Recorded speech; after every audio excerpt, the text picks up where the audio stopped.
Hi, everybody. Welcome to Navel Gazing, the Valley Indy podcast. My name is Eugene Driscoll of valleyindy.org, nonprofit online newspaper covering Derby, Seymour, and Ansonia in the great state of Connecticut. In about 15 minutes, actually a little less than that, 6:47 p.m. right now, 7 p.m. is the Derby Board of Aldermen and Alderwomen meeting. A couple of things they're going to be talking about include lease and discussion and possible action on a lease to Scoot and Paddle. That is a Milford-based business that formerly operated out of Roosevelt Drive in Derby, rents kayaks. They want to do that on O'Sullivan's Island. Greenway lighting and security presentation. They might discuss that some more and take possible action. These things were all discussed at a meeting last Thursday. However, the Board of Aldermen had the wrong date printed on their agenda. So even though they probably could have proceeded, voted, and taken these actions last week, they opted to do it tonight. They discussed it last week, expected to vote tonight. Could be a very quick meeting. Fire Marshal Office reorganization, some tax refunds, Derby Fire Department getting a generator donated, and then they're going to actually name names to the Sterling Opera House Committee. Something we had discussed previously, we wrote a story about previously on valleyindy.org. And then apparently they have a report from their WPCA, Privatization Committee. That is a group of people studying whether it makes sense to privatize the Derby WPCA, sell it to Aquarian. I've written some stories about that in the past as well. A lot of stories, a lot to remember. So it'll begin in a couple of minutes, and I'll try to stream it here live with you. If you have any questions or comments, leave it in the chat below. I can put it on the screen and all that. Just keep in mind when the meeting's on, the people who are involved in the meeting on Zoom can't see your questions. It's just between you and me. I mean, the public can see them, and if the people in the meeting want to watch afterward, they can see your comments. So don't say anything nasty. In terms of news on the site today, Jean Falbo, I published her story this morning on the Seymour P&Z approving a zone text change that allows for a site plan to come forth from a private company looking to convert the Villa Bianca property on Roosevelt Drive / Route 34 into a mental health facility. One thing I got to tell you, that's my dog barking upstairs. I saw some of the comments on there, and the theme on Facebook with that story has been NIMBYism. I disagree with that. Look, and in terms of this particular project, I think we're all of the opinion that more facilities are needed to treat people with mental health issues. The pandemic has made that almost embarrassingly clear how ill-prepared our public school system is to help kids who have mental health issues. I know plenty of parents who can talk about that, so I just want to throw that out there. So obviously the need is there. That being said, you can't argue against the fact that converting a wedding facility to a mental health facility is a change. And I think the role of a planning and zoning, my 25 years in covering them, they're not economic development commissions. Their power comes from the state. Part of their duties is to protect neighbors, right? If there's any one place where NIMBYism is appropriate, it's in front of the Planning and Zoning Commission because they decide on issues that happen in neighborhoods. So I just want to throw that out there. You can agree, disagree with the merits of the project and all that good stuff, but I think it's asinine to just dismiss people's neighbors' complaints as just NIMBYism. Maybe they are, but they still have a right to make those complaints, I think. I just was a little freaked out by sort of the knee-jerk reaction in some of the comments. And I know I shouldn't react to the comments, but then somebody put sort of a shame on us for focusing on the neighbors who showed up. And I guess maybe I'm just an old, bitter reporter at this point. I've been in the local news game too long, but I was taught, let's say I put this on Twitter, but let's say you're on a bus or a train, a Metro North train, and a fist fight breaks out in front of you and you see two people smacking each other in the face. Traumatic event. If you get off that train and then you're telling a loved one or a family member or a friend what just happened, you don't lead with, oh yeah, the train was on time. No, you saw something that's not natural to talk about that. So I think the fact that 40 people showed up at a meeting, when's the last time you saw 40 people at a meeting anywhere? I mean, nobody goes to local government, especially after the pandemic. The numbers have gotten smaller. So the fact that 40 people showed up at a meeting to express their opinion, I do not feel any shame for reporting on that. I think that's the way you do it. I think too often in local news, and I'm going on a rant here, too often in local news, right, it gets labeled as boring and it doesn't have any impact because it's very easy as a reporter to write the story for the members of the commission or town officials because you deal with them so much. There's a natural bias to report it from their point of view, to write the stories for the people in the room. You're not necessarily supposed to do that. At least I was taught that. And that's why I thought launching the Valley Indy would be something I wanted to do back in 2009, because you got to report the news. You can't really, there's no focus. But anyway, I wanted to defend that story because I thought the way we did it was fair and an example of the way to report a news story. We got definitely, the other thing I saw was someone called it clickbait. I mean, that's the whole term has been corrupted. A headline just reflecting something that happened in a meeting is not clickbait. And I don't care about page views. We're not profit, grant funded. Not like we get more clicks on this video, my money goes up next year. That's just not how it works. We're just here to do the best we can, honest, local, professional quality reporting. All right, now that I've yelled sufficiently at the chat and nobody wants to weigh in on that, I just thought, you can't really, even when a P&Z makes a decision, it's not like they can base their decision on the fact that they think this will be good for the local economy. That's not a foundation of making a decision. It's land use, right? It's dry. It's like, is it allowed or is it not allowed? So that's that. Oh, let me check. I got a message on, I'm going to get a hat from somebody. That's pretty cool. So with that, the other thing going on I saw, and I don't know how interested you people are or if you saw any of this, there is a bill percolating in the state in Hartford. I don't cover state government, but I read from a while back, CT News Junkie and then the Connecticut Post had a story. Let me see if I can share it. What do we got? I got 6 minutes. Hold on, sorry. Cries of NIMBYism just threw me off. But here's from April 16th. Connecticut bill would prevent a January 6th Capitol riot, participants from holding office. And they have our local mayoral candidate, Gino DiGiovanni, who's current member of the Board of Aldermen. He'll be on this stream. They use his photo in there. In the first paragraph, a bill being considered in the state legislature would prevent anyone who engages in insurrection or rebellion from holding office in the state. While proponents believe it to be a common sense measure, opponents call it an effort to disenfranchise Republicans.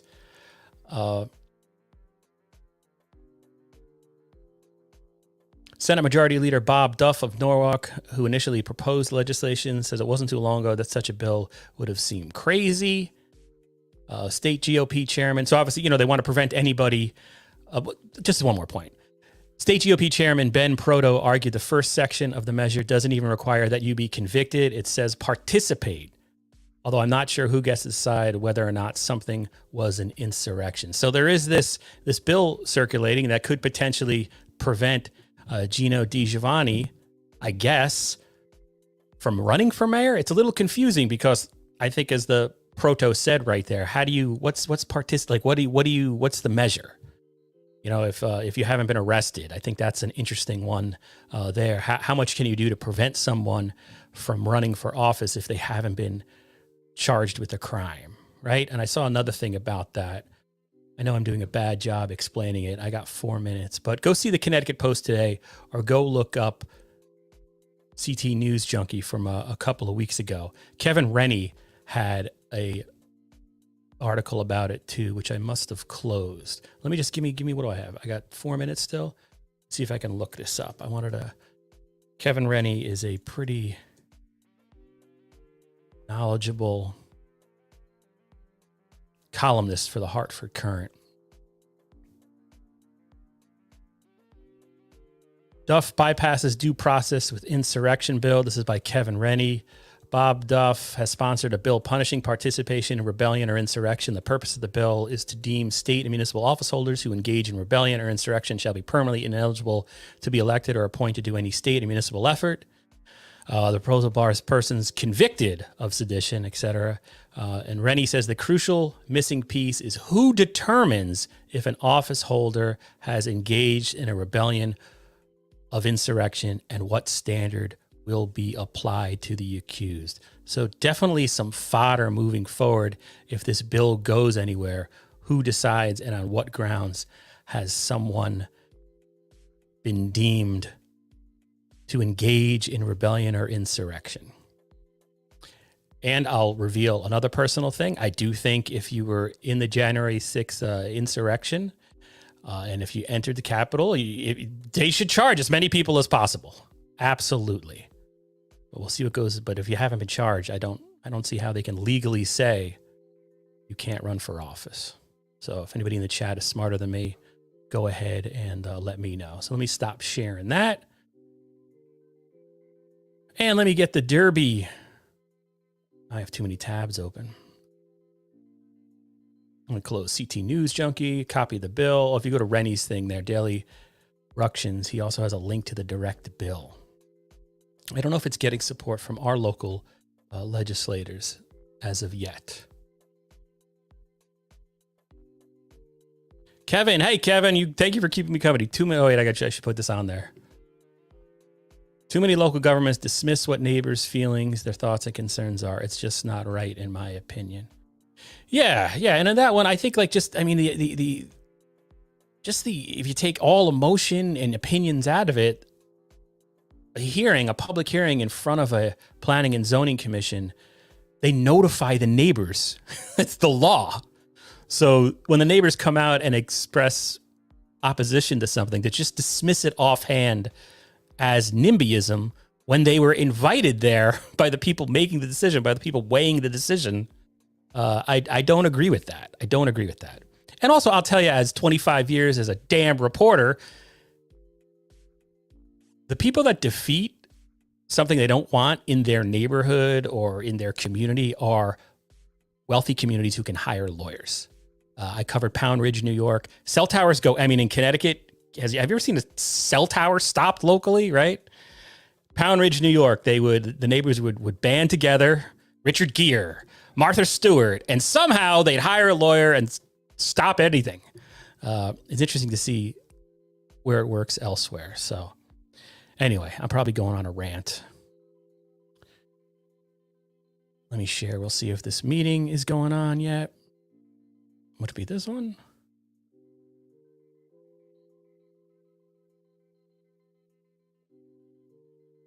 Oh, the meeting is going on. So let me get to it.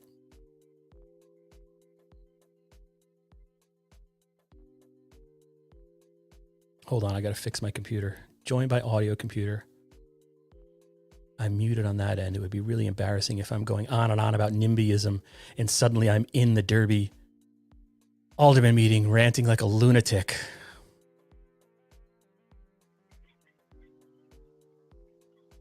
Okay, so the meeting is scheduled to begin nowish. Let me turn off my cool vibing music. I'm really a fan of StreamYard now. Tom Simonetti of the Shakespeare Festival told me years ago to start using it. I didn't listen. I should have. That's Mark Garofalo. I'm not sure why his image is so... I can change that, actually. The Derby Aldermen, you can't... When you sign in, I got a little nervous last week because there's phone numbers as usernames. Got to change that, or somebody's got to change it. And there's one right there. Let me do that. I'll do my best to limit that. Kevin, thank you for your comment, by the way. I appreciate that.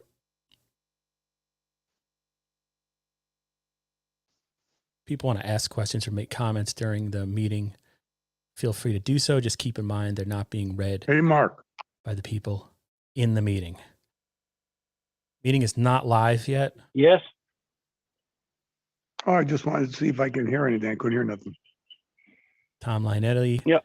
I gotta hear serving you. as a producer. He's checking out the audio. That's good. Hey, Jack Walsh, congratulations on your award yesterday. Jack Walsh was honored by the Derby Historical Society. Good evening, everyone. Thank you, Ron. Deservedly so, of course. Yeah, congratulations, Jack. Thank you. Jack Walsh, a trailblazer right. in terms of It websites is and online 7:02. information of the Electronic Valley. All right, I'm going to shut up now and take Mark, myself we're all out of the set meeting. This meeting is being recorded. Excellent, thank you. Can I get a call to order? We'll stand for the Pledge of Allegiance, please. 7:02 p.m. Pledge allegiance. I pledge allegiance to the flag of the United States of America and to the republic for which it stands, one nation, under God, indivisible, with liberty and justice for all. Okay, thank you. Can we get a roll call, please? Ms. DeGennaro, Here, Ms. Dugato, Ms. Domsky, Here. Mr. Capolo. He just came in, so maybe it's connecting. Mr. Capolo.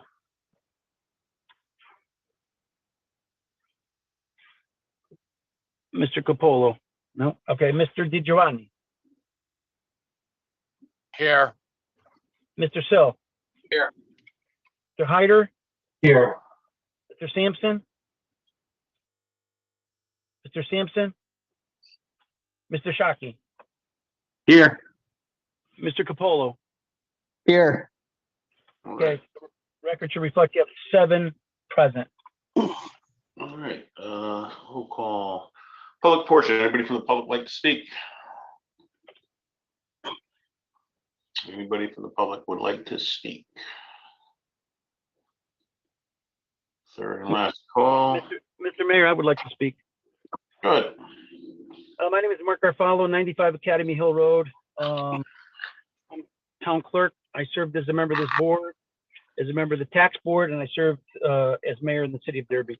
I just wanted to speak on a couple items on the agenda because the public has a right to know, and I would encourage more clarity on these agendas going forward so that people know exactly, including the board members, know exactly what it is that is going to be discussed at these meetings.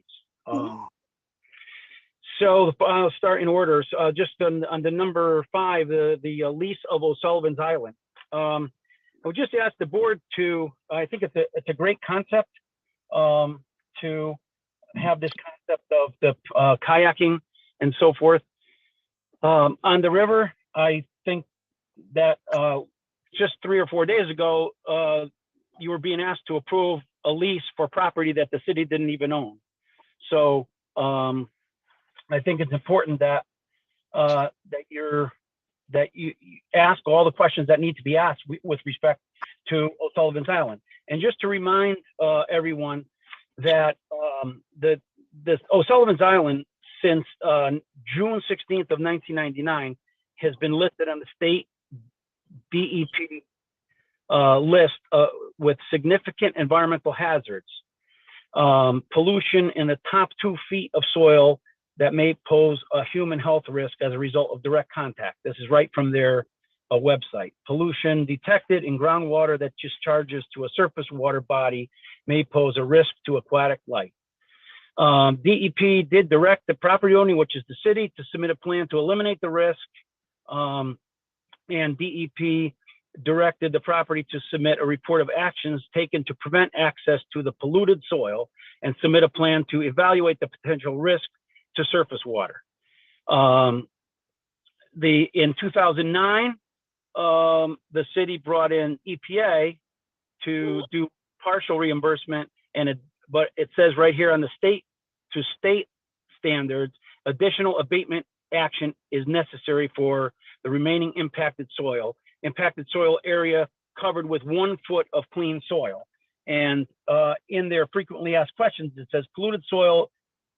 It a significant environmental hazard exists when there is polluted soil present within 2 feet of the surface with potential to pose a direct contact. So, and we know that that area floods out all the time. So I just be careful, because the agreement as posted for the public to see does not show where the kayaks will be launched. So I think it's unfair to the proponent to not have done the due diligence on the city side of this. So I just encourage you to make sure that you ask the questions and address these things that need to be addressed to protect the public from environmental contamination. So thank you for that. Regarding the Greenway lighting project, I know this just came to you, and there are 2 documents that came. So there's 2 different amounts. So just ask that, that we know the public can't comment if we don't know where this money is being proposed to come from or what it is, and that's not apparent from the documents that are there. And then final, just for a purpose of clarity, with respect to the Sterling Opera House Committee, as a longtime supporter of the initiative to renovate the Sterling Opera House as a working theater, I think it's a great endeavor. You have a certain amount of names before you tonight, but I would just what I don't see, and I have mentioned privately before, but I just want to, for the record, to understand what is the scope of this committee, what are their responsibilities, what are the reporting obligations, and what are they expected to do. There's no ordinance on the books talking about this, which typically would regulate this kind of thing. So I'd ask you just to take that into consideration as you go forward in that endeavor. Thank you, Mark. Anybody else from the public? Anybody else from the public? Third and last call. All right, hearing none, I'm going to close that session. I see Kelly Curtis on there. Kelly, I did get another person for the board, just to let you know. Number 5, Scoot and Paddle. The lease of O'Sullivan's Island, discussion of possible action. We had vetted this out last Thursday. I get a motion to accept. We go into discussion. Mr. Mayor, John Marini, Corporation Counsel's Office. Yes. I just want to kick off the conversation. Last week, obviously, we brought this draft lease before the board for the first time. For the purpose of clarification, we came into that meeting knowing full well after research that Hogs Island was not owned by the city. It was a matter of discussion. And fortunately, we had a meeting soon after this meeting to be able to wrap up loose ends. The draft that you have before you, as we discussed, no longer features Hog Island. It restricts it to O'Sullivan's Island, which was actually the initial proposal by Scoot and Paddle. Scoot and Paddle has put forth a proposal originally that shows exactly where on O'Sullivan's Island they would operate. But of course, if there is any concern, we could work with Scoot and Paddle to specifically designate an area that the Board of Aldermen feels comfortable with. I think that's more than reasonable. In terms of contamination issues, we know that these issues lie beneath the soil. I think that a caveat on the agreement that there be no intrusive activity that goes into the soil, nothing that permeates the barrier that was concerned about, can certainly be included. However, Scoot and Paddle is not suggesting any activity that would violate that top layer of topsoil whatsoever. It's being used essentially for passive recreation. That is exactly the nature of the business that Scoot and Paddle is engaging in. And we do know that O'Sullivan's Island is clear pursuant to the state, the EPA, specifically, right, the federal government, for passive recreational use, which is exactly what this use will be. But if, again, we'd like to go even further and obtain something very specific from a licensed environmental professional stating that this use is passive recreational and it certainly does not violate the environmental restrictions. There is no ELR environmental land use restrictions. There does not seem to be any on this property. That's what I endeavored to find out for this board last week, if there was a use restriction, and to make sure we were staying within the boundaries of it. But it doesn't appear, NVCOG has not been able to locate any such either at this time. But still, we could approve the agreement contingent on a stipulation that nothing permeate the soil.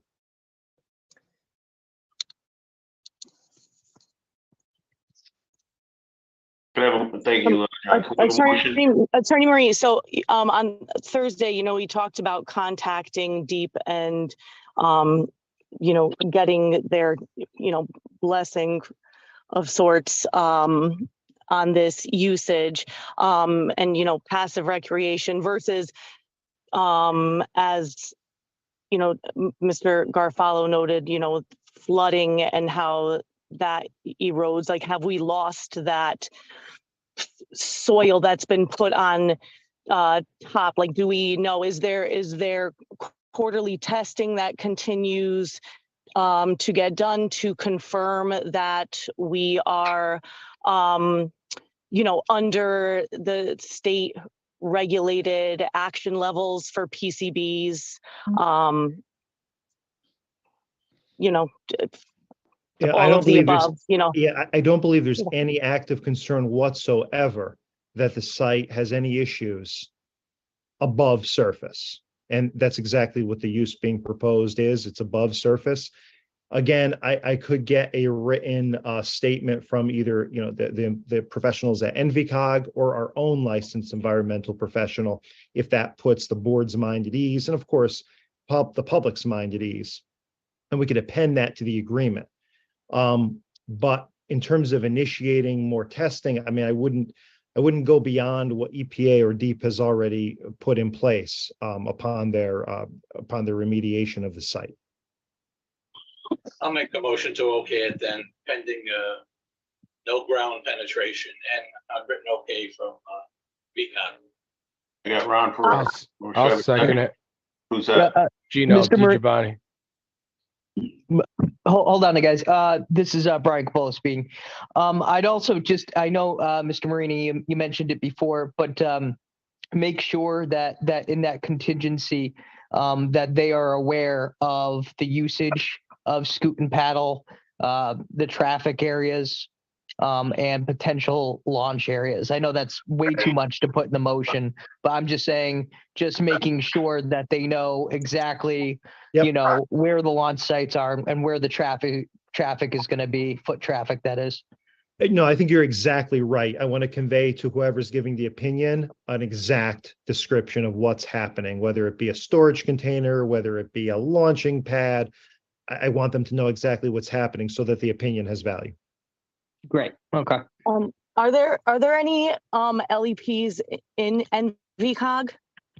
We work with LEPs, and NVCOG obviously has a range of environmental professionals that they work with on a regular basis for this sort of project. Okay, I just want to make sure we're going to an actual LEP. Again, my day to day, I work at an environmental lab, so I'm testing this stuff daily, and see a lot of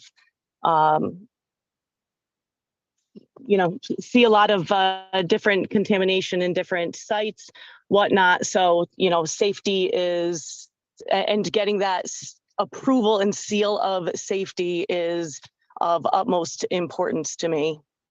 Absolutely. Any other discussion? All right. No, yes, it's Barbara.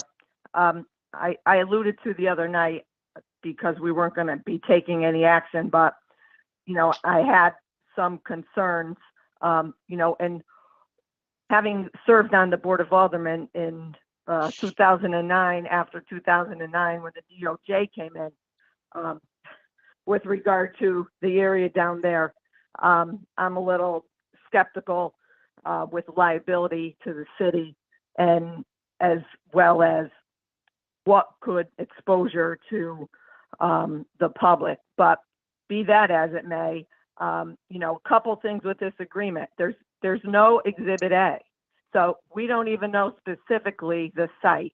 We don't know where it's going to be launched, where there's still activity in the licensing agreement that is not allowed on the Riverwalk. Again, it's a wonderful area. I use the Riverwalk, but I feel that the city of Derby always seems to be the one who, to individuals, they make money off of the city. We don't get money in. It's another stress upon our police, our fire, our EMS, our rescue services. There's no hours listed in here. I think I asked her, somebody asked her, Ms. Pritchard last week, what the hours were going to be. There's vendor permit. It's in the agreement. There's other things besides getting vendor permit, taking care of doing the things that need to be done that are required by the city. One of the other things too, and it's the last thing I'll say, is Article 9 talks about if there any notices have to be given to the city, they're given to the chief of staff by this agreement. It should be the mayor. I mean, it's just the mayor signing the document. The notice should come on behalf of the city. That should go to the mayor. But at this point, I still see it as a liability to the city. I'm not convinced with the information that we have that this is a go yet for me. So. Anybody else from discussion? I just want to say, Mr. Go ahead. But just one thing that was discussed in Exhibit B, just to make sure that the electric scooters, just making sure that those, I don't believe, I believe it was said that those are not allowed on the Riverwalk. Mr. Mayor, it's Gino DiGiovanni. On Thursday's meeting, the hours of operation, I got my notes were 9 a.m. to 6 p.m. That's what I have in my notes. So Yes, I think she's saying it's not listed in the contract. oh, okay. I'm sorry then. So I hear those concerns and also Alderman DeGenero's concerns. I think with respect, first of all, there was a provision in there that this business has to obey all city laws and all state laws, regardless of what they have proposed to do. At the same time, I think amending Schedule B to remove the scooters makes sense, and also putting in the hours, if that's okay with the Board of Aldermen, because remember, they proposed 6 a.m. to 6 p.m., but really this board needs to have that say, right? But I think now would be an excellent time to put in those hours into the Schedule B, and of course, I'll take out the scooters. But remember, there's that safety provision. If anything they want to do is conflicting otherwise with the law of the city or the state, they're not going to get away with that. They're going to have to follow the rules and regulations that we have in place, or else come back to you for some sort of a waiver. So I'm not too concerned about that. In terms of liability, again, there's liability language in the agreement for the cities and residents protection. And in terms of the exact location, I could put the location map that was given as part of that Schedule B too, because I know Scoot and Paddle did include that designated area of operation in their materials. And of course, this has to otherwise comply with all other rules of the city, including zoning, right? So if this is going to be something that works, they're going to have to be able to get any approvals they would need to get through planning and zoning or any other licensing or certification within the city. They're not exempt from that just because this is a go. It's going to be contingent on those approvals.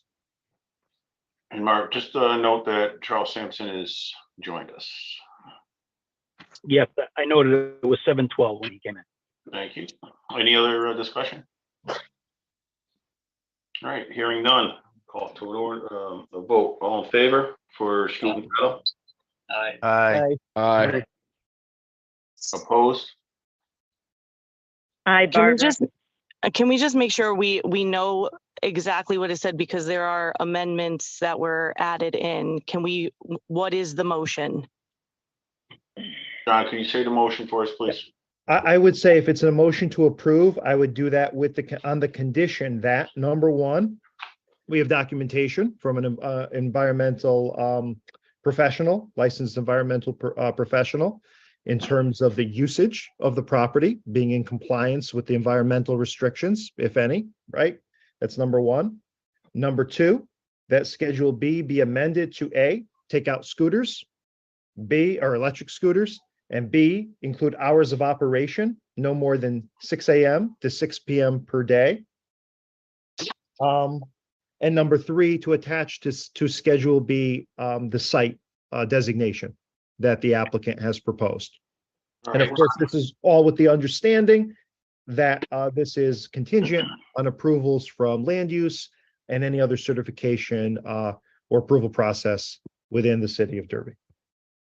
I accept those amendments. I accept those I amendments. think those are good. And also I think Barbara's comment about section 9, it should be the mayor, not the chief of staff, as he's signing these contracts. That wasn't really intended to be the mayor's office with his contacts. So if we just want to say the mayor, I have no objection to that. Okay. All right, Ron, all good with that? Yep, so approved. Okay, Gino. Yeah, Mr. Mayor, I just had one question here, just for the record. So is there a Schedule A or no? The Schedule A is just marked the legal description. So that's just going to be the legal description off of the, the land records. It's just a matter of making sure. I like to, with all leases, include the description of what that property is, but that map is going to highlight where, exactly where the operation will take place. All right, it's Barbara, it's Tony Marini. Yeah, page 1, it calls it the site. To use a designated space on the agreement, use designated space, and it's referred to as site, and then it says it's attached as attachment so that, A. So that site map can go as That's A. one of the things. Yeah, That site map can go as A then as well. Ron? But that site map is different because it includes Hog Island. I'm just trying to make sure that we have. I believe their original one included O'Sullivan's Island only, and if not, they'll have to they'll create one that features only O'Sullivan's Island. Okay, and just I was writing notes when this started. Mr. Sill's original motion said of approval of VCOG, so I just want to make sure. I would say, to be more specific, we want a licensed environmental professional because to Madam President's point, I just don't want to, somebody from NVCOG. I want to make sure this is a licensed environmental professional that gives us the opinion, whether it be from NVCOG or whether it be our own licensed environmental professional. So I guess that's the question. Is it a VCOG LEP or a local LEP? I would just say un-LEP. I think we could agree that if we have, I'm going to try to go through NVCOG and use one of theirs, but I think if a licensed environmental professional puts their name to a certification, that would be sufficient. Mr. Mayor, I'll take down my second so Ronnie could, or we could adjust. All right, Ron, so you're good with all that? Yeah, I just said VCOG because they've been so familiar with that. Right. All right, so Gino. I'm fine with the changes. Yep. Okay, so we have a motion and a second. All in favor? Aye. Aye. Aye. Opposed? Aye, Barbara. Okay, hearing none other. We got No, I had it. 7-1. I opposed, Mayor. Did he hear me? Yeah, I did hear you. I said, Did any? besides Okay, you, all right, Miss okay. No, besides you, I got 7-1, right. I think, right? Yeah. All right, so that's carried. Tina, thank you. Good luck on the scoot and paddle. Look forward to you guys being out there. Thank you. Number 6, Greenway lighting and security presentation. Roger. Right, and from when we were together on Thursday, I've been doing some work with the various suppliers, Pen Globe primarily, and we built up, as was requested, I think it was by Sarah, kind of the major cost areas that would go into the Connecticut Communities Challenge Grant application that is due by the 3rd of May. And you probably recall that the grant eligibility has a minimum of $1 million and a match of 25% for a distressed community, which is what we are in Derby. So I put it together, and then we recognized that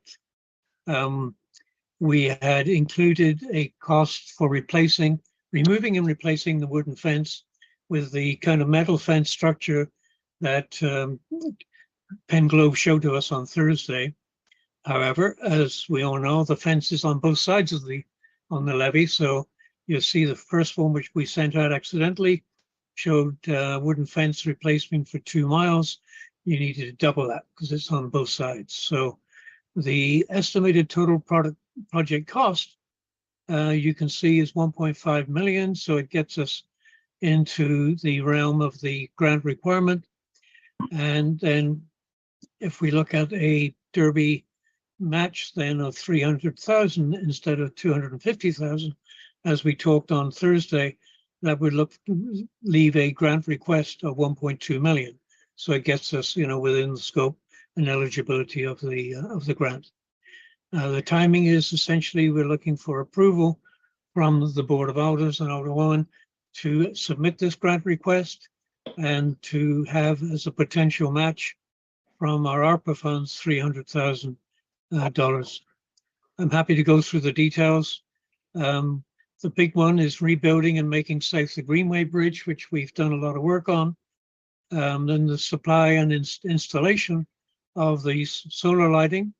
And there's some detail on how far apart they will be, how many of them will be needed. Then, as we discussed, adding security cameras. And we're looking at probably one between every sort of 3 lights. And they will be connected by Wi-Fi to a central, essentially a security source that we decide is appropriate. The wooden fence we just talked about, the security lighting under the bridge, because as UI has some power lines there, we can actually have sort of more like flood lighting under the bridge in the parking area, which is more of a kind of a nuisance and crime scene. So that is in there. And finally, Public Works are responsible for removing invasive plants on the levees. There are a number of that on both sides, as you've probably seen. And the Army Corps of Engineers have actually asked us to get those removed. So we've put in 50,000 into the total to take care of that. That leaves us with a grant request of 1.2 million and a match of 300,000. That 50,000, Roger, would that go into the Public Works budget? Yeah, I think so. I mean, by the time when the grant comes, we can essentially allocate it as we choose to. I mean, some of it will be purchase parts, some will be installation work, and obviously the fence and putting up that is installation work. The electrical security lighting would be put up by the electrical contractor, and then Public Works could take care of the removing the invasive plants. Thank you. Roger, I only have, I'm not sure when the match of 300,000 was sent. I printed off one you sent today with 250. Right, that's that has the wooden fence with 2 miles of it. And so, okay. And so what is the change? It's just the wooden fence is Just the wooden another. fence. Okay. Yeah, we moved that up and added essentially 250 to that, which brought the total up to where it is.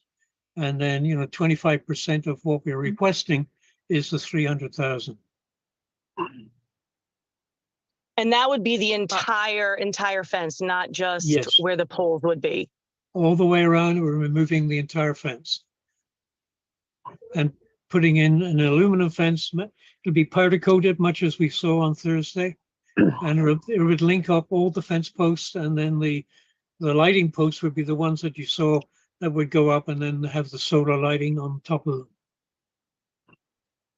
So that's different than what we discussed on Thursday, correct, Roger? Because initially on Thursday, we said the only posts that were going to be replaced were the ones that were going to hold the new lights. Now they're all going to be replaced. Right, I couldn't hear that too well, but the number of lights are a function, of essentially the power of illumination and the height of the light above the river wall. They've put that together, and that's how they came up with their estimate of 350,000 for the solar lighting installed on top of the poles.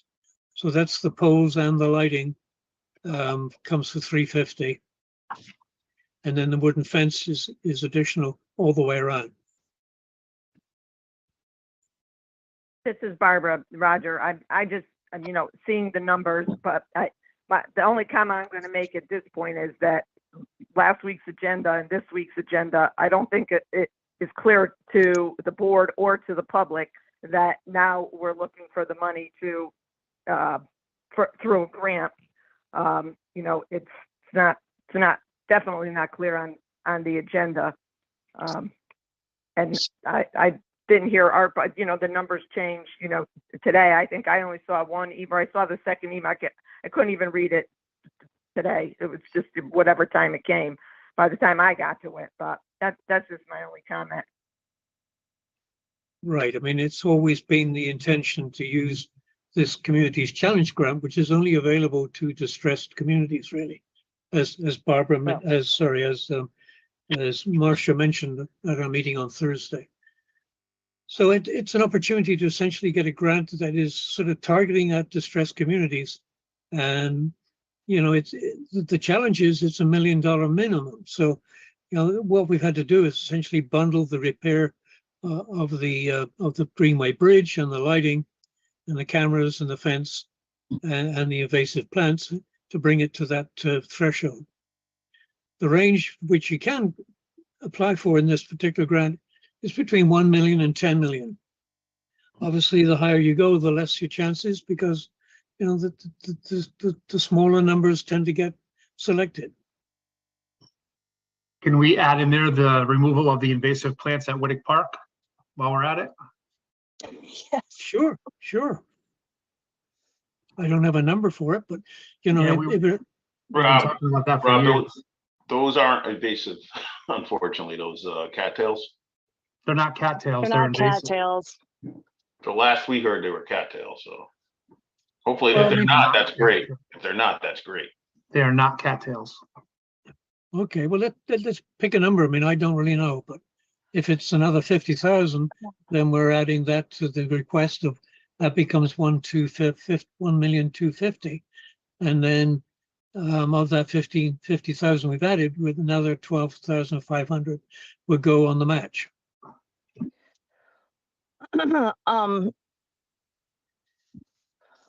My recollection from Thursday was the supply and install was closer to 250 than 350. Who else? You said you were talking to other lighting manufacturers besides Pen Globe to get these numbers? No, I have not. I've gone back to Pen Globe. At this point, they're the only one. Just Pen Globe. Yeah. Oh, I'm sorry. I misheard you earlier. I'm sorry. Yeah. We could probably go back and get some of this, before we actually. But that's going to be the sort of order of magnitude that would have to go in the grant request.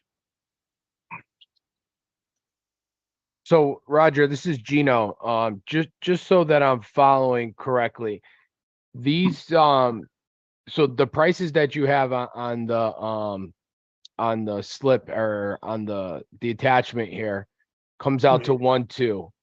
Now you'll submit that part of the grant, and then if it's accepted, the city's responsibility is 25% of that, correct?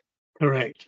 So our so what the Board of Aldermen has to do is vote on the 25% match, right, Mr. Mayor? And if we get the if we get the grant, where is that money going to come from? The 25%. Could we use ARPA funds for that? Roger. Yes, that was the intent. Yeah. I mean, we currently have, I don't have today's number, but it's over 2.5 million left in the ARPA funds, even if we were getting the 500,000 that we pre-allocated to the parking garage. So, I'm not trying to push this, but the ARPA funds are use it or lose it, and it runs out at the end of next year. So, and then if we get the grant, Roger, then this all needs to go out to bid, right? Yes, it would. Because the grant doesn't just approve, this pricing from this vendor. So we still would have the bid process to go through and all of that, correct? Right. I mean, essentially what we're asking for here is for the board to approve us applying for the grant. Okay. Right, Dix. Mr. Mayor, Charlie Sampson. Yes, sir. So only because I've gotten several grants for the city in various jobs that I held within the city, which can't really be called jobs because they were all volunteer. But so Roger, just to correct one thing, when we get a grant, the grant doesn't go into anybody's budget per se. The grant has to go into its own line items Yes, in the overall budget so that it can be tracked. that's right. This application, once approved by us, goes forward. If it comes back at that time, when it comes back, this board gets to then decide whether or not to accept it. So it will come back in front of us again if it is awarded to us, at Right. which time we can decide where the 25% matching funds would come to. I'm 110% behind you going out and trying to get any grant that you can, sir, and believe that this is a good idea. And I think that the people who use the Greenway, like Barbara and myself, I am out there, Barbara, even though you don't see me, believe that that's a perfect place to be utilizing these funds. Well, thank you. I mean, there's always a possibility that we won't get the 1.2 million we're asking for, because that tends to happen from time to time, but that's what we're pitching for. And Roger, could they, our request is 1.2 million. Can they give us a million, or if they don't approve our 1.2, are we out of the No, I mean, grant? we then have to make a decision whether we do all of the things we put there, Okay, so they could approve us for less if they could. Okay. I think the chances are pretty good. I mean, because we're right at the bottom end of the scale, between 1 and 10 million. And plus, it's only distressed communities involved in this grant, correct? Right. Okay. And there's only 25 of them in the state. Right. Roger, Brian Capolo here. So now I'm a little confused with the actual physical rebuilding of the fence. Are the split rails themselves going to be powdered Yes. metal, or is okay? Essentially, So the posts it would and just the rails. It would be the posts and the rails, right? Okay. So that'd be pretty much a permanent replacement. Right now, Right. those wooden fences, there are parts missing. They rot away. They get painted and they get broken. This is going to be a pretty robust fence that would last, probably 15, 20 years. Okay. Thank you. Just trying to clarify here. Yeah, I think the plan is to make it in aluminum, and so it won't be too heavy to put in place. And the ones that I've heard about and talked with them would be powder coated to whatever color we choose.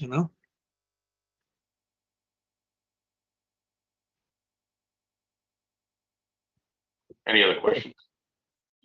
Before we go ahead, I would like to add that $50,000, because that was the number that Ed Armino had thrown out before he decided to try to freeze them out, to try to have those invasive plants removed from Woodick Park. So I'd like to have that added if possible. Sure. Right. So that would just, add 50 to the total, and 12.5 to the match. Now, Rob, a question for you. Now, where exactly are these invasive plants in the water? Are they able to get them from shore, or are we going to have someone with a boat and an actual weed tiller out there? They are along the shore. However, they're going out deeper and deeper every year. Public Works did have a backhoe out there a couple of years ago to clean out the fishing area, but they couldn't get the backhoe in up against the wall. Okay. So do you think that there would be a possibility that we would need a third party to actually dive down and remove some of this stuff? Because I know that is absolutely. Absolutely. Yes. Yeah. Rob and Brian, if you remember back, I think who did it? From the other side of town. He came up there, they lowered the water down, they dug the hole. Ed McManus went in there, they lowered it and they dug the whole shorelines out. But that had to be, Ron, do you remember that? That had to be 20 years. Yeah, that's at least 15 years ago, yeah. Yeah. So, I mean, that's the type of job it's going to be, right? But this is a okay. I great was start. just if we wondering get if that money. 50,000 was going to be an adequate amount to tackle a project like that. Yeah, it's basically lowering it and digging it out, hauling it out, so. I mean, I don't know what the numbers were 20 years ago, 15, 20 years ago, but Yeah, we got a quote between 40 and 60,000, which is why I put in 50. Okay, great. Yeah, just as long as we could use that as kind of like a case study or a, you know, kind of a precursor to what. Yeah. Absolutely, sounds good. Right. Good idea, Rob. That's perfect. It's got a lot of use up there, so keep it going. Any other discussion? John, for this motion, give Roger the authorization to apply for it. How do you want to word it? Yes. I think that's pretty straightforward. Authorize Roger to apply for that on behalf of the city of Derby. All right, do I have a motion? So move, Move. Charlie Sampson. Second, Gino. Gino, any more discussion? Oh, just reiterate, what's the exact amount, Roger? If we add the 50,000 for Whittick, it would be, the grant request would be 1,250,000. And the Plus our 300,000 and Right. change match. So it's total of 1.550, right? 50, that's right. Yep. Okay. Thank you. So the motion could state that full amount and also specify that that's the match amount that's being authorized. Any other discussion? Well, that matches less from the figure. Right. Yeah. All right. I just wanted to echo the comments regarding how this is listed on the agenda both Thursday and today. Greenway lighting and security presentation, discussion, and possible action says, and the documents that were given to us said nothing about us taking action to apply for a grant using ARPA funds. Zero. We got zero indication that this is what we were being tasked to do. Mr. Mayor. And that is not appropriate. And so I ask again, you know, that we be supplied with, you know, accurate information. You know, on social media, multiple people thought we were just voting on lighting on the Greenway, and that is not what we were being asked to do, but how would we know? Well, we're not. Go ahead, Charlie. Mr. Mayor, Charlie Sampson. Once again, this is a Greenway application. This is an application for a grant. Understood. That's not what is put on here. Sarah, I have the floor. Can I finish my statement, please? When the grant comes back, if accepted and granted to us, at that time, the board gets to vote on accepting the grant and defining where the match funding comes from. So even though Roger brought up ARPA funds, this board at that time can decide if it wants the grant, and if so, where the funding is coming from. Thank you, Mr. Mayor. Thank you. It's just the opportunity to go. So any other discussion? Well, I just want to put on the record that my vote will be no, because I don't believe that the agenda is clear and based on the motion. That's it. Thank you. All right, so we have a motion and a second. All in favor? Aye. Opposed? Aye, Barbara, to the motion. Anybody else? All right, hearing none. Thank you. 7, Fire Marshal Office reorganization. John, can you jump on that real quick? The commercial issue that we have coming back to us from last week. Yes. So I want to let the board know, we ended last meeting with a little bit of confusion. We had the fire marshal on the line, and we raised some issues about, making sure we were on the same page in terms of what is the actual draft ordinance that he intended to recommend before the board. So I had met with him this morning after I reviewed the drafts that Barbara, Alderman DeGennaro, marked up for us. And in my discussion with him, I basically came to an ordinance that sort of pulls everything together based on his recommendations, sent that along to the board through, I believe, Walter, along with Barbara's markup so that everyone can see everything, the final version that's before you, and also the marked up versions that Alderman DeGennaro had put together for us. The departure, I think, in two different areas from what this board talked about, but what he is recommending are as follows. Number one, the idea that those sort of assistant positions, I'll say, the deputy and the fire inspectors, are approved by him directly and not through the Board of Aldermen. And this, as he explained to me, the intention here is so he could act without delay if he needs to fill these positions momentarily. He explained that it may not be the same individual. There may be a need to bring in a fire inspector from another community if one is not available.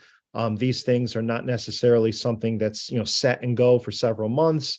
There may be a need that occurs day to day, hour to hour, where he doesn't want to get tripped up by red tape. And I've asked him to be here today to explain that to the board.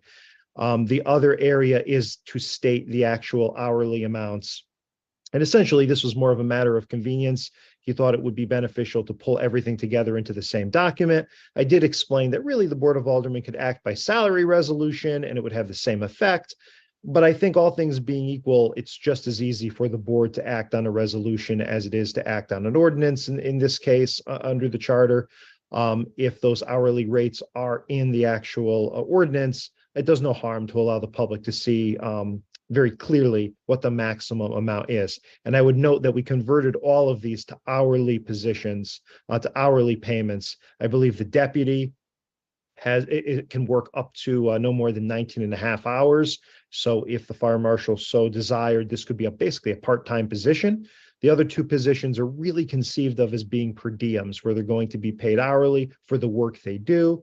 So these are certainly not salaried positions. And again, he explained to me, there may be an instance where 1 week he's using one fire inspector, but the other, because of logistics, he has to bring in a new fire inspector. He doesn't want to go through the process of having to basically act as if these are brand new hires, right, that have to be confirmed by the Board of Aldermen and have separate salaries appointed. Other than that, I made all the other changes that Alderwoman DeGennaro had pointed out, making sure we have the alderman. I can go later with you if you want to wait. And I think if our fire marshal here is here, he could expound a little further on our discussion. Yes, I'm here. Everybody hear me? Yeah. Okay, so the attorney explained it quite well. I kind of wanted to put $1 per hour for each position, just so there's a point of reference. And again, if it's an emergency appropriation, let's say, unfortunately, myself or a deputy has a health condition or injury, I don't have to go out to the board and come to the board and ask for a request for a replacement. The money's already there and the dollar's already established. For the fire marshal, again, he is technically the part-time employee. His hours are determined. For the fire inspector and life safety code inspectors, they're being paid based on $1 per hour. According to my budget, at $26 an hour, that's basically 8 hours a week. But there's got some flexibility to it because they may not be able to because a lot of them have other jobs, put in the 8 hours a week.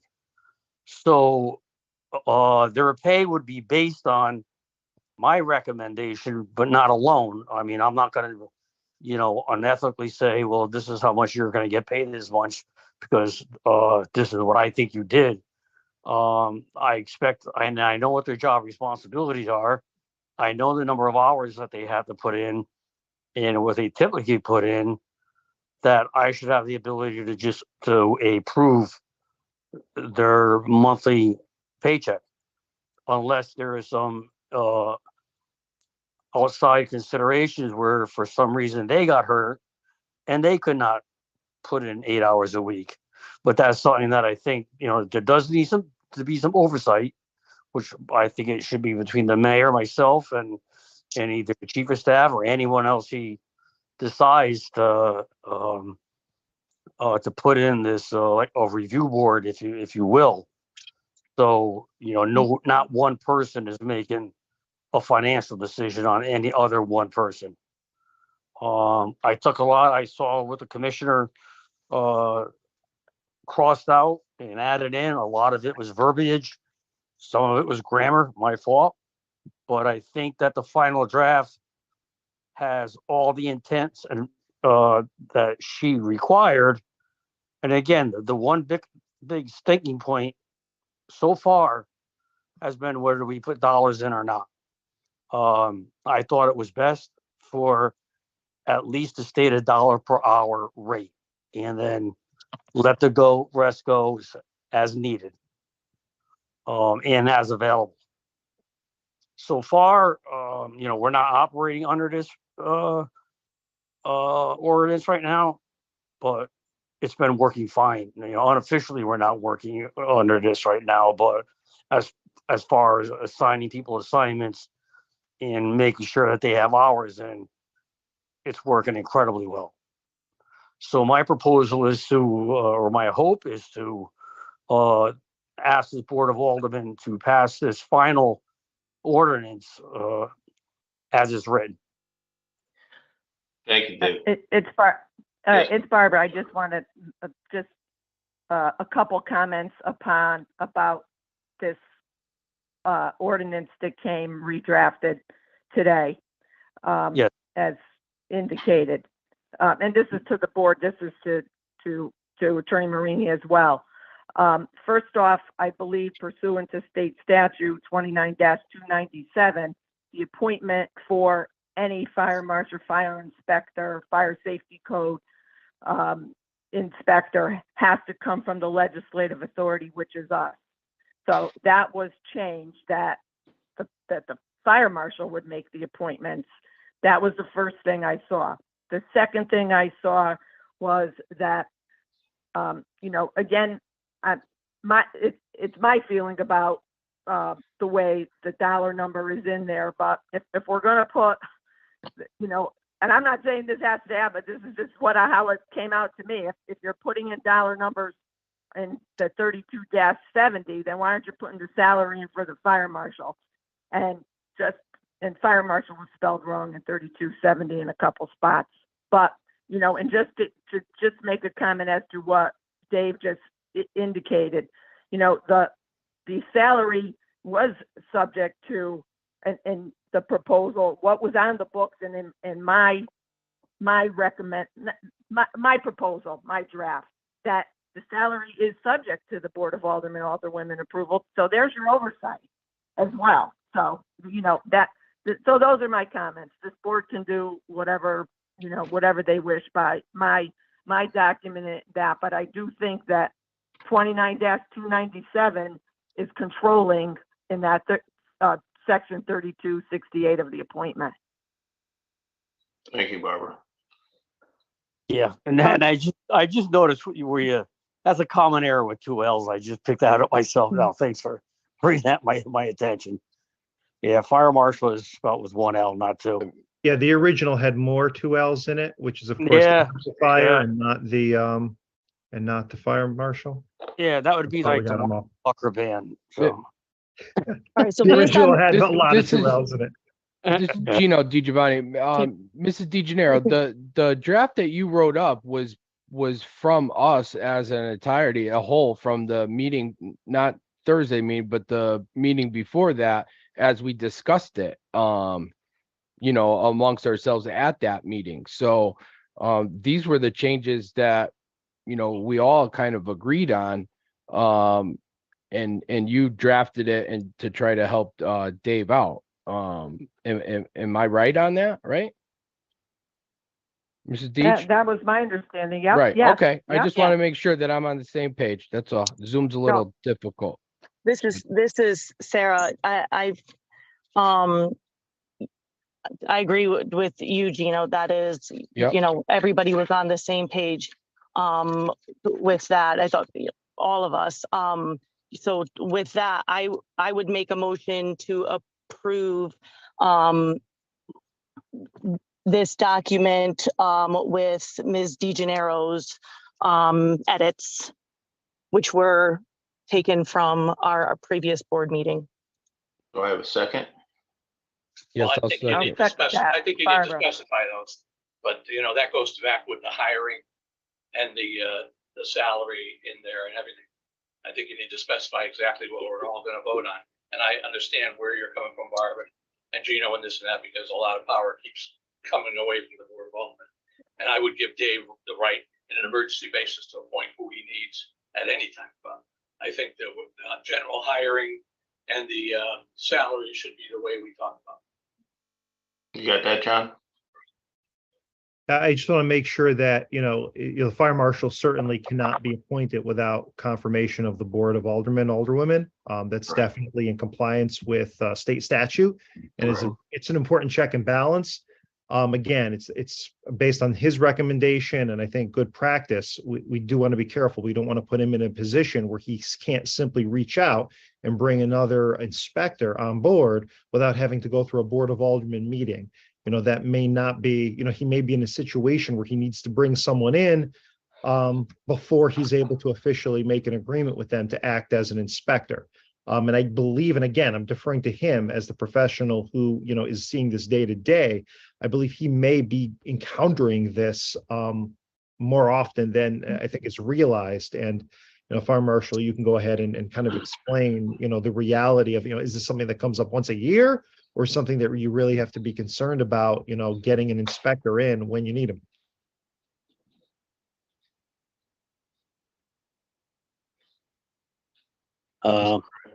I think that sums it up, unless anybody has any other questions. Mr. Marshall, yes, in your words, do you think that this is a life safety issue? If we adopt it and I forget if it was you or someone else said the term red tape, is this a life safety issue if you cannot, if we adopt it as is with the edits? That's to say that we do not put in the dollar amount. I don't think I use the term red tape. That wasn't my term. No. Okay. And the dollar amount, again, yeah, I mean, it's everything here is a life safety. And I explained that to last Thursday night. I mean, we are way behind in our multifamily inspections. I'm finding disastrous conditions out there. Okay, Mr. Marshall, I understand that, but just to clarify, is it a life safety issue, or is it dangerous for us to adopt this edit with not including the numbers? That was my exact question. Okay. Is it dangerous? I don't know if I would call that dangerous. I would just call it setting up a baseline that even if somebody else comes to this board new, says, where did this number come from? Well, here it is in the ordinance. Dangerous, that's a little severe. I don't know if I use that term. I don't think any danger is being alleged on the salary portions of this, but in terms of the fire inspector, I'm looking at the language cited by Alderwoman DeGennaro. I think, as explained by the fire marshal, the deputy fire marshal is likely going to be more stable, right? When you're going to appoint the deputy fire marshal, it's likely there's only going to be one. So if the ordinance is changed to have that be approved by the Board of Aldermen, I don't really see it. If that satisfies, the board, I don't really see an issue with that at all. I think that could only be a positive thing. But for those fire inspector positions, the two lower ones at $26 per hour, I would highly, highly recommend that the fire marshal be given discretion to appoint them as needed without going back to the board, because I could see that being that life safety issue where he may need to bring on an inspector on in a matter of hours and not have time to go back to the board. I would say that, maybe a fire, the deputy I could see going to the Board of Aldermen. There's certainly likely time to do that. If you're going to bring someone on as a deputy, that's not going to be a last minute decision. That's not going to be a temporary decision. So I would recommend that if the board changed the ordinance, you change only the deputy portion to being subject to Board of Aldermen approval. Leave the. Now that I understand your question, Attorney- I agree. Attorney Marini, we have an intermunicipal agreement, I believe, with the Valley for Yes, we do. coverage for fire marshals. Yes. And but what it's- is there, is all the valley towns close to the same rate for hourly rate, or No. how does that work? We have an interlocal agreement with most towns, valley towns, I think with all of them.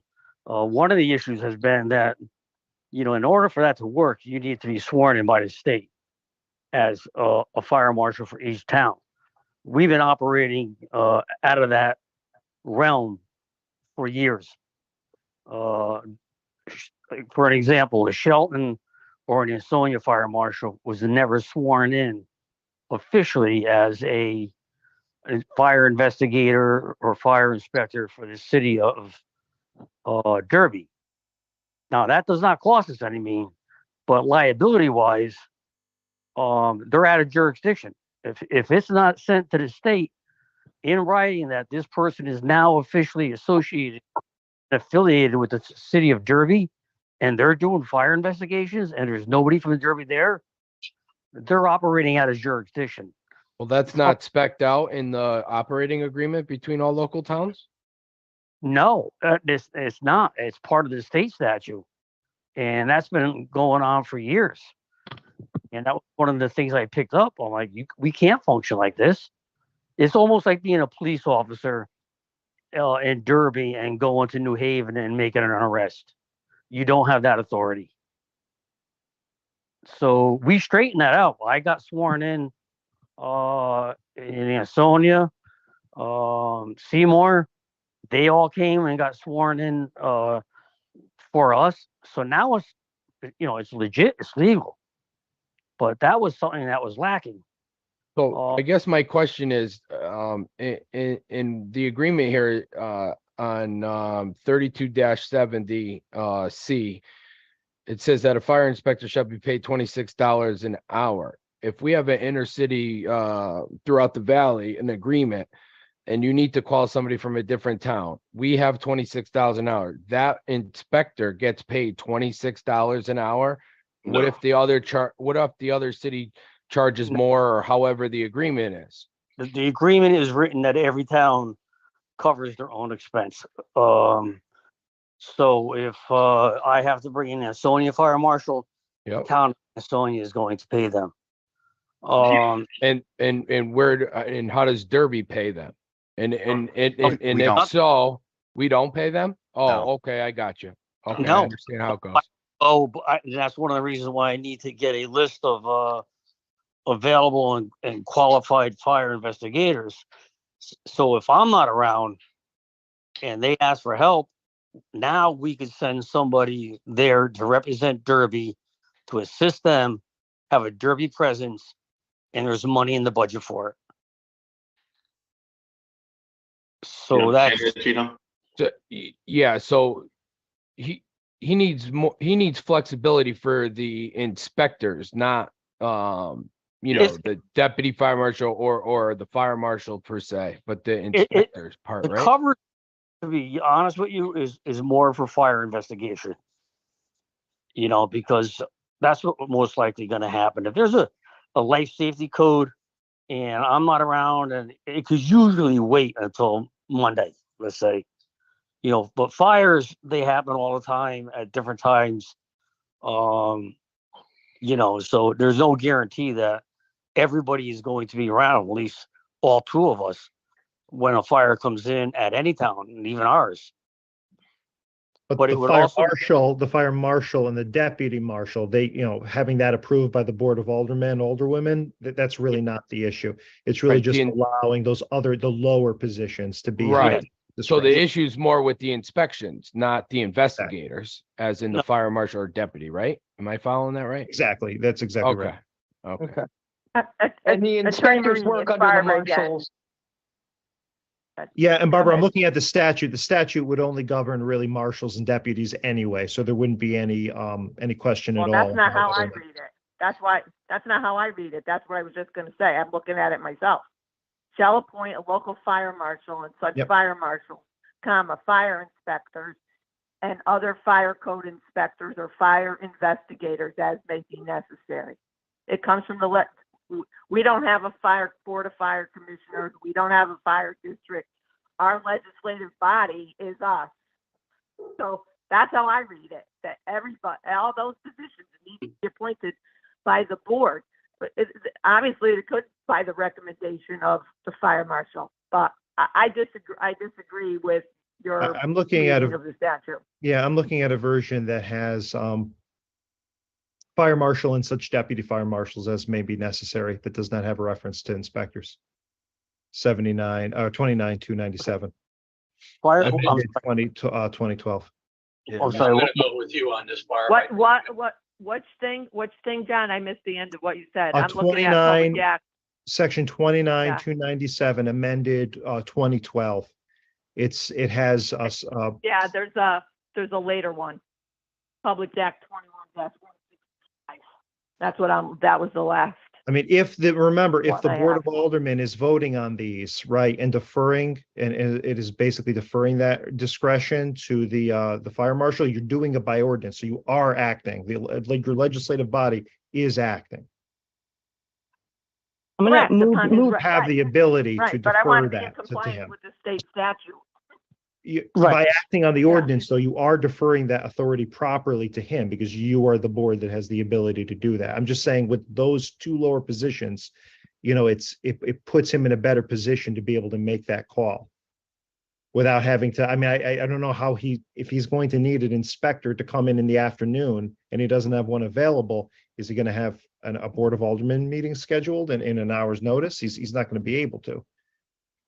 Well, he could get one There's from always- another city, right? Get a list. No, Yeah, Or no? you can have a I list.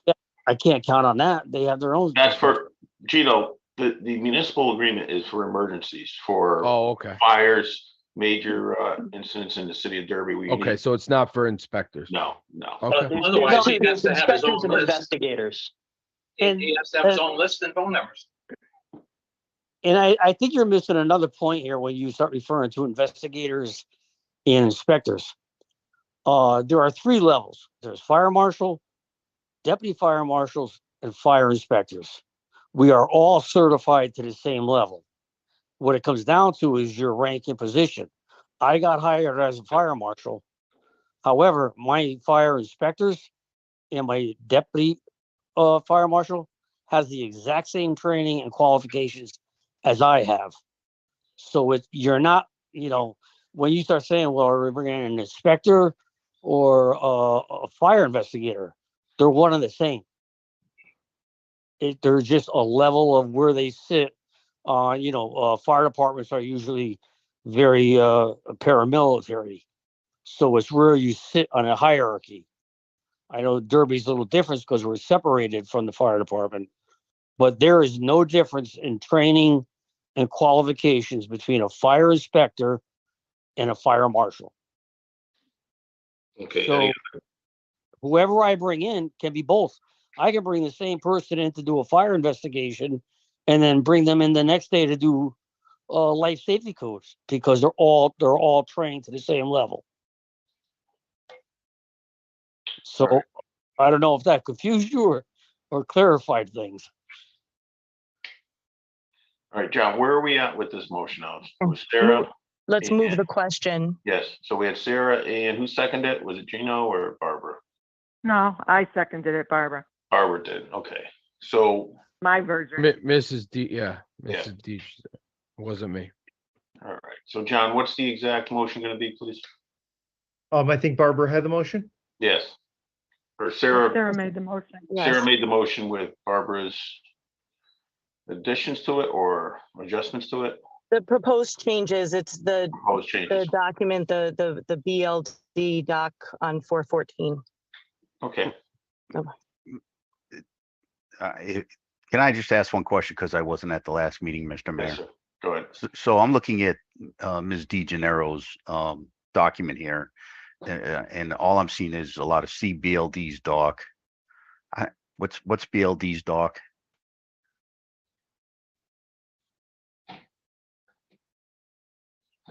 The PDF. I think to clarify what the motion that you're really looking at is, if you look at the final version, it's that modified to have the Board of Aldermen, Alderwomen approve of both the deputy, the inspectors, right, and investigators. That's the one change. And then the second change is I believe that you're motioning to remove the salaries. I think those are the two housekeeping issues, other than taking away that L from the one errand marshal, or the two errand marshals that ended up being in there. That's not the motion I'm seconding. I don't think that's the motion Sarah made. Sarah, there were two documents. There was the document that I presented on Friday, which was sent again today by the chief of staff in a PDF format. And then there was the PDF that came from Corporation Counsel, the fire marshal. So they're not the same. So I think- you can ask Sarah what her motion is. But just to clarify for Mr. Sampson, BLD is Barbara L. DeGennaro, proposed changes in bold 414. That's the one document. Okay. And then I have a Microsoft Word document for fire marshal, which I believe Alderwoman DeGennaro alluded to with the incorrect spelling. That was the one that was sent by Corporation Counsel. Okay. And that is the Not a one that PDF. that is the one that I am looking to propose. Okay. But so from the maker of the motion, though, which one are you talking about? The Word doc. The BLD doc, The PDF. the PDF version, yes. The one that, just for the record, so we're clear, because the one that says It's BLD proposed changes in bold 414-23, and it was date stamped at 1:49 on April 17th. Is that the one you're Correct. talking about? Yes. Okay, and then Barbara seconded. Any more discussion? All right, so this is Brian Capolo. Just for clarification here, we were talking about previously about creating some sort of merger of the two documents before, correct? Mr. Marini, you were saying we were talking about having the marshal, the deputy marshal salaries posted not having the salaries posted, and then having the hourly to be set up for right? Wasn't that what we were discussing? The version that I submitted had the hourly posted, but I believe the one that's being proposed now does not, has that stricken. I believe it's the document that's in our packet. It says 7A on it. Is it in a Word document? No. The Word document is the one the Word document is the most recently drafted, and the PDF contains one that Barbara marked up. Right, and I think the Word document is a combination of the one that Barbara marked up and what I'm presenting. Correct, except I believe what's being proposed is to take that document and to further, number one, put the inspector and the code inspector, right? Safety code inspector and fire inspector under the recommendation of appointment of the Board of Aldermen, right? To make that change. And also, I believe there's a proposition to take away the hourly rates, to take those out. Again, I would defer to the maker of the motion as to whether that's correct. Is that your motion, Sarah, as we're doing the Board of Aldermen meeting? Say that again, Ron. As you did. It is the motion is the document, the PDF that we received with the BLD, the changes. Okay, that was document from Barbara, right? Okay. Correct. All right. Correct. So got a motion and a second. All right. All in favor? Aye. Aye, Barbara. Aye. Any opposed? All right. Mr. Mayor Charlie, I'm just going to abstain from this one because it just isn't. It isn't an ordinance that's written so that people can read it and know what it says. There's a lot of notes next to it, so I'll abstain. No, That's not the one. Charlie, there's a cleaned up version of. I don't have it. I don't have it. It's on the website. Okay. Well, I get everything via the email, and I don't have anything that's the final version. Yeah, no, there's nothing that should be marked up. And that we're discussing tonight.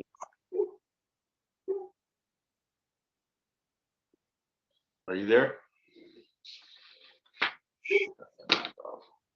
All right, so what I have, Mr. Mayor, is 7 in favor. I'm sorry, 6 in favor and 1 abstention.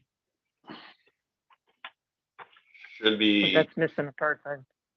Should be 7 and 1. Nobody said no, right? Oh, I'm sorry. Mr. Sampson's here now. I was looking at the first list. So Yep. 8. Yeah. I'm here. Yeah. Sorry. 7 in favor and 1 abstention.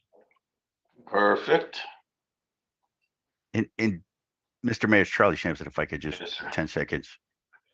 Marshall, all you need to do now is come back to us with a piece of paper with the people on it and the salary rate that you want. It's much easier to change it at that level than it is to change it in an ordinance, because now you're going to have people on the board who don't understand the ordinance and want to go back and revisit the whole ordinance again.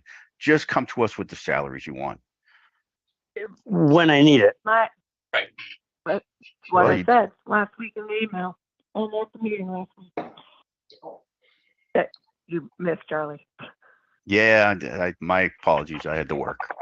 Okay, that was easy. All right. So that's all set. So we're moving on This now. ordinance, are we coming back to this ordinance with the corrections? No, I think it's pretty well done. He's gonna make the corrections on it. Send them out when they're done, John, so they also. I think there's pretty much a clean version. We'll have that ready to go to the clerk's office. Okay, thank you. Number 8, tax refunds. Motion to accept. So moved. Is that still the 10,450.04? I didn't get anything else. Okay. Second. Second, Rob. Rob, any discussion? All in favor? Aye. Aye. Opposed? I'm hearing none, so carried. Thank you. Generator donation to the fire department. Have a motion to accept. I'll make a motion, Mr. Mayor. Gino, did you? Gino, second. I'll second it, Brian Capolo. Brian Capola, any discussion on that? Hearing none, all in favor? Aye. Aye. Any opposed? Hearing none, so carried. Let's see, Sterling Opera House committee names. I wanted to bring this up. I'm excited about announcing the city's next step to the vital restoration project, development of the Opera House redevelopment. And as many of you know, the Derby Opera House is a colorful, historical, significant past. Now it's time to ensure we promise the future for the structure. Tonight, I'm asking to take initial step. Tonight, I'm taking an initial step of appointing 5 people to the official City of Derby Sterling Opera House Restoration Committee to work with me and my administration to begin the process of moving this initiative forward. The initial persons are as followed: Dana Florenza, Anthony Mullins, Daniel Blitzman, Brian Capolo, and Gino Di Giovanni. I will be scheduling the first public meeting shortly between the committee and the city staff to get up to speed on where this project has been and where it can go. So I just want to I wanted to bring you guys up to date that the committee has started. I point to some people. We can continue. I wanted to keep it small right now so we can really get together and start moving this project forward to get the information out there. I encourage the public to join any meetings that we have. And then I would love to expand this once we get our foot in the door and we're able to see what was done prior to this, which we've been researching, and I like to reenact a lot of that stuff. So I just wanted to give the board a heads up on that.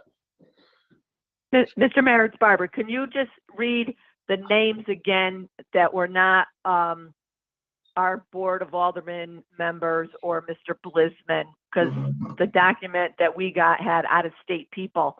So I just was Exactly. trying to pull it up. Okay. Right, exactly. I wanted to keep it locally. Initially, those came up. They were interested in really joining, but I really like to keep it more into the valley, more closely knit with Derby. And I want to get the people in Derby that have the history of this to be able to put their influence in this. So I want to keep it within Derby residents. All right, so who were they? That Dana Florenza, was that? She's give me local. those first few Yep, give me the first three names that you said. Dana Florenza, Anthony Mullen. We got Daniel Blitzman, who was on the Planning P&Z. and zoning. And then we have Brian and Gino from Aldermen. So within the elected officials and the city staff, and we have a couple local residents, I think it would be a great opportunity to get some things started, move forward from where we start. They had some things several years back, I think the Stafiri administration, the Gatto administration, where they had some state initiatives going on. So I like to rejoin that. So those are the people that are going to be on it. We will announce a meeting shortly on this. Got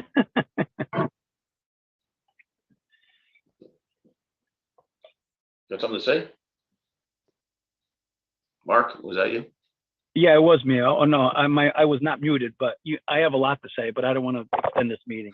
Okay. So we're going to move on to 11, WPCA privatization final report update discussion.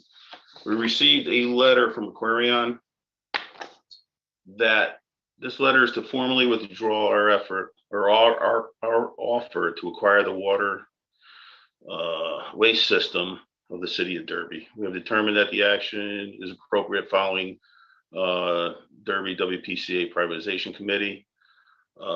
In conclusion, it's a full page letter. We will send it out to the rest of to the board if you didn't get it yet. That in conclusion, we thank the city of Derby for its effort in evaluating the Aquarian solution. They're disappointed, but we hope everything works out good. So Aquarian has withdrawn their intent to purchase WPCA. So Jack, did you, is Jack still up there? Yeah. Did you get a copy of that? Mr. Mayor, that just came in today. I just got it on my desk when I came in this morning. Okay. And it was today's what, the 17th? This was dated the 14th. And I had it on my desk today. I don't know, Jack Walsh, are you up there? I'm here. Did you get a copy of that letter or no? I got it Friday. You got it Friday? Okay. All right, so I mean, there's no really discussion on the WPCA part of it. They went through it. So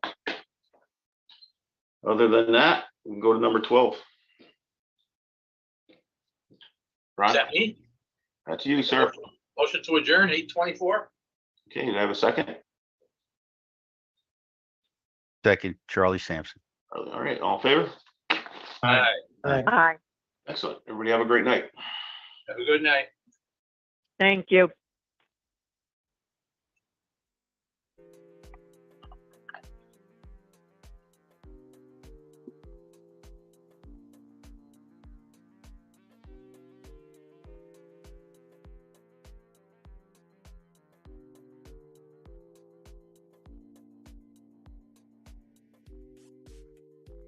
Sorry about that.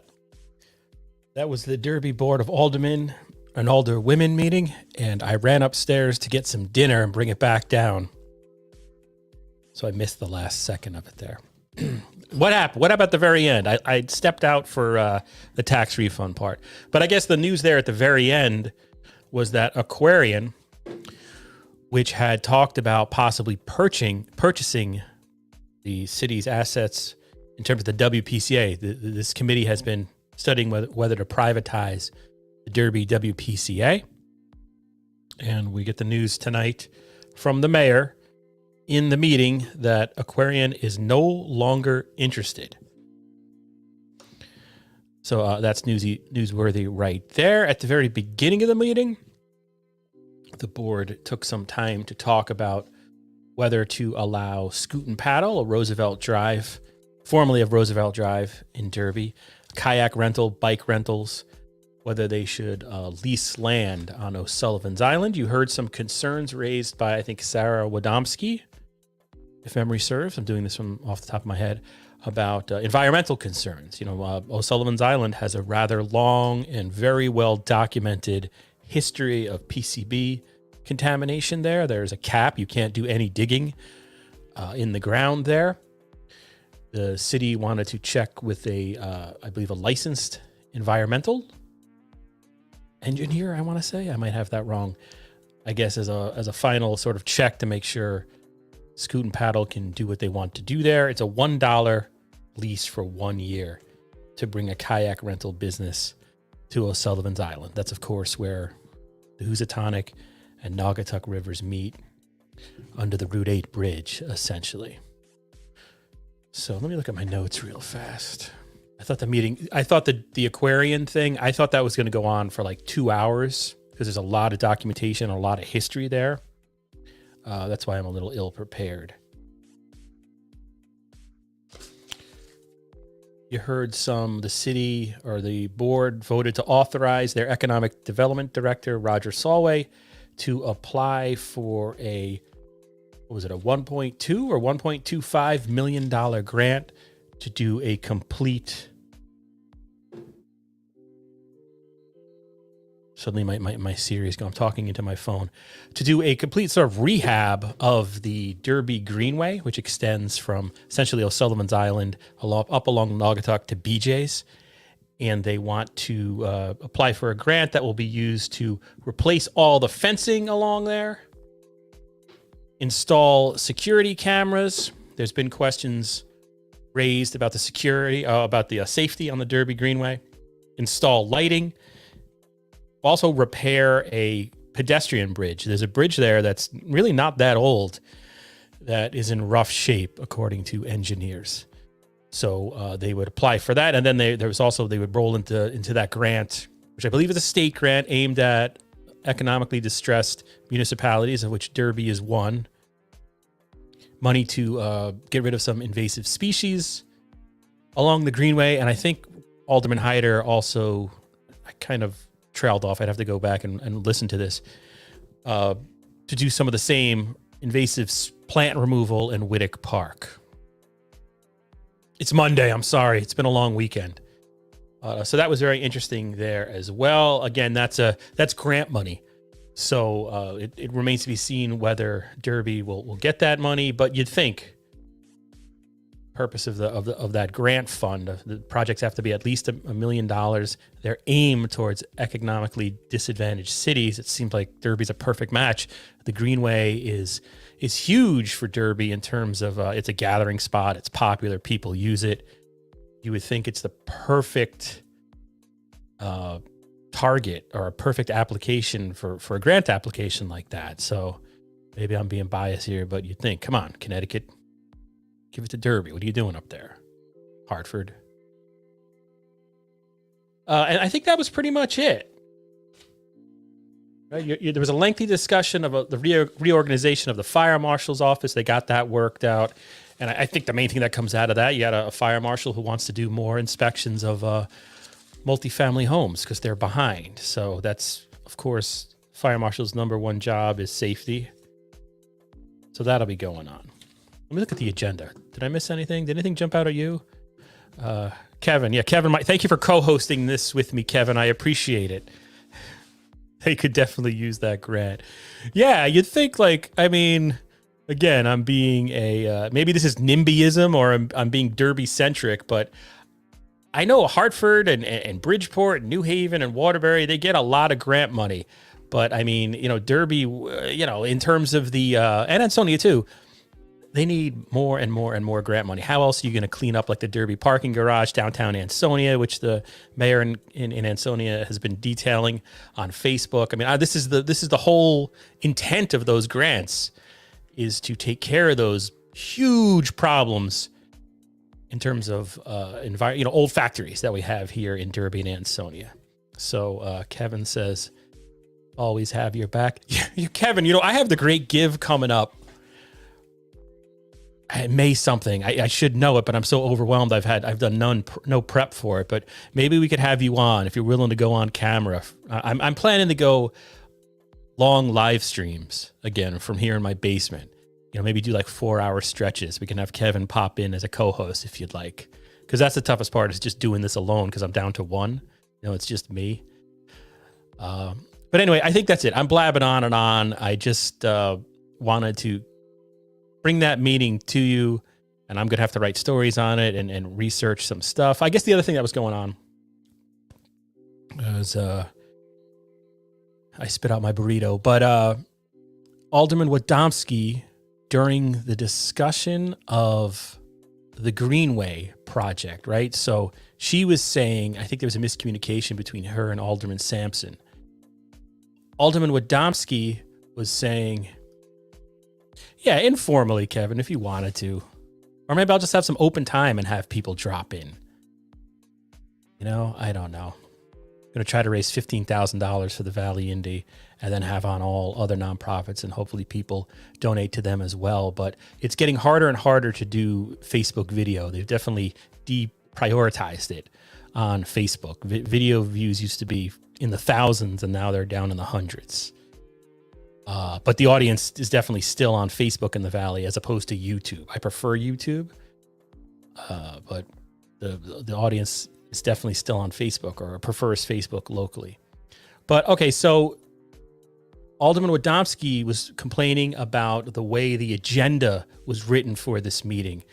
And I as somebody who has to read agendas all the time, and I always say this now, I've been doing it for like 24 years at this point. The agenda is vague compared for this Derby meeting, for these Alderman meetings, than any other agendas that I've encountered at the legislative level. The way I'm used to it, I don't know if that's because Derby, maybe they don't have the involvement of the Corporation Council in writing some of these. I don't really know.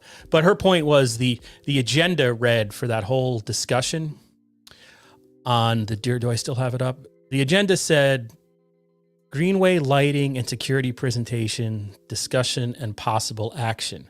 When in fact, if you remember the public, when in fact what they were discussing was to give authorization to the mayor or the economic development person, I don't remember which, to apply for a $1.25 million grant. So usually in everything I've seen, it's written that way. Discussion and possible action authorizing the mayor or his representative to apply for a $1.25 million whatever grant, wherever the grant's coming from, state grant to improve the Greenway. You would list a lot more information. So I think that is a very vague agenda. I mean, that's not a violation of the FOI Act, but you could definitely put some more information and it would, because it gets confusing. I know, like when I'm sitting there as a guy who has to sort of figure these things out, it can be confusing when it's that vague and you're expecting one thing and it's something completely different. Kevin says very vague. I agree. But anyway, I'm delusional because I haven't had anything to eat. I know I look like I don't miss meals, but I got to go eat. Probably have diabetes. Take care. Thank you.